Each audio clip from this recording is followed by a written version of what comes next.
Doctor साहब मुझे ना 2-3 महीने से ना पीरियड्स नहीं हो रहे हैं। ठीक है।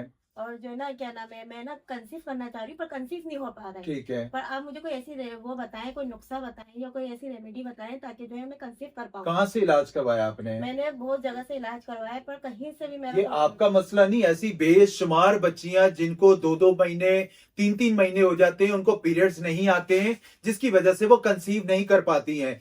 मैं आपको मेडिकेशन भी देता हूं। मैं उन बच्चियों के लिए रेमेडी भी बताने वाला हूं जिनको जो है पीरियड्स खुलकर नहीं आते हैं, या उनको जस्ट स्पॉटिंग होती है, या उनको पीसीओएस का मसला होता है। आपकी इस रिपोर्ट्स में मैंने देखी है आपको पानी की थैलियों का मसला आ रहा है। आजकल बेशुमार बच्चियों को पीसीओएस का मसला है, पीरियड्स उनको खुलकर नहीं आते हैं, अगर आते हैं तो जस्ट स्पॉटिंग होती है।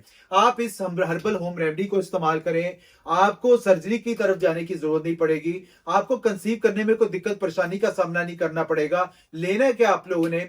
रेवंत खताई ले लेना आप लोगों ने 30 ग्राम, नौशादर ले लेना 30 ग्राम, कलमी शोरा ले लेना 30 ग्राम, सफेद मूसली 30 ग्राम, कशनीज खुश्क ले लेना 30 ग्राम, तुरखम खरफा ले लेना 30 ग्राम, बालछड़ ले लेना 30 ग्राम, और जाफरान 5 से 10 ग्राम। इन सारी चीजों को ब्लेंडर में ब्लेंड करके पाउडर बना लेना है। आधी चम्मच सुबह नाश्ते के बाद और आधी चम्मच रात को खाने के बाद इस्तेमाल करें। इंशाल्लाह ताला अगर आपके चिन पे बाल आ गए हैं, मोटापा आपका बढ़ता जा रहा है, जैसे ये बच्ची बैठी, इसको बेचारी को कंसीव करने में प्रॉब्लम्स हो रही है, इनके हस्बैंड भी बैठे हुए हैं, तो हमारी कोशिश होती है कि हम इनको ऐसी मेडिकेशन इस्तेमाल करवाएं ताकि ये बेचारियां कंसीव कर सकें और इनको पीसीओएस यानी सिस का मसला या पीरियड इरेगुलर का मसला खत्म हो जाए। आप इस रेमेडी को इस्तेमाल करें, इंशाल्लाह ताला आपको कोई मेडिकेशन या बार बार आपको मेडिकल की तरफ जाने की जरूरत नहीं पड़ेगी, और आपको 21 से 21 दिन वाली गोलियां खाने की हरकत जरूरत नहीं है। आप इसको इस्तेमाल करें, पीरियड्स भी खुल के आएंगे, और इंशाल्लाह ताला मेरी बहन आप कंसीव भी जल्दी करेंगे। ठीक है? ठीक है। और आपको कोई टेंशन की जरूरत नहीं पड़ेगी इंशाल्लाह ताला।